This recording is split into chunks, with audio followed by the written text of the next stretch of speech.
Good morning, everybody, and welcome to today's macroeconomic report. Let's begin with the data already published. In Japan, the trade balance in September registered a deficit of 123 billion against expectations for a surplus of 54 billion. Exports contracted for the 10th month in a row, a figure that increases pressure on the BOJ for an easing of monetary policy as early as next week. In China, house prices in September rose 8.4% from the previous 8.8%. In Germany, the Producers' Price Index marked a negative 0.1% from the previous 0.3%. Moving to the news on Brexit, the British government insists that London will leave the EU on October the 31st, despite the letter that the Prime Minister Boris Johnson was forced by Parliament to send to Brussels with a request for a postponement. However, the European Union could postpone Brexit until next February if the tenant of Downing Street fails to have the agreement ratified this week. In Italy, tension on the maneuver. Premier Giuseppe Conte has called a majority summit for this afternoon. The tensions are tied to the impatience of the five-star movement for the measures on cash purchases limits and to Italia Viva that insists on the abolition of Quota 100. The Sole 24 Ore yesterday underlined that at the center of the summit there will be measures that involve at least 2 billion of coverage.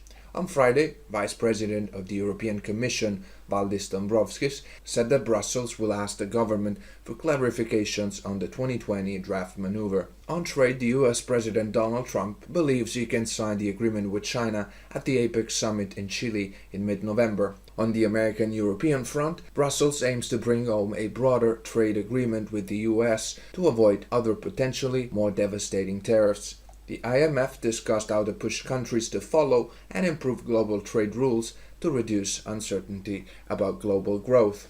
Moving to central banks, Governor Kuroda believes that the Bank of Japan will certainly cut short and medium-term rates if necessary to ease monetary policy. Concerning the Fed, in recent public interventions before the next rate decision, U.S. central bankers left the door open for a further reduction on Friday. In China, the new LPR reference rate on loans remained unchanged by surprise, suggesting that Beijing wants to avoid an excessive easing of monetary policy due to fears that it could push up already high levels of debt. In Hong Kong, new violence yesterday when police and pro-democracy protesters clashed in the streets. In Spain, more protests from Catalan independentists in Barcelona, where demonstrations have been going on for a week. In closing, in Chile, the army has declared a new curfew in Santiago in an attempt to contain the violent protests for higher fares on public transport.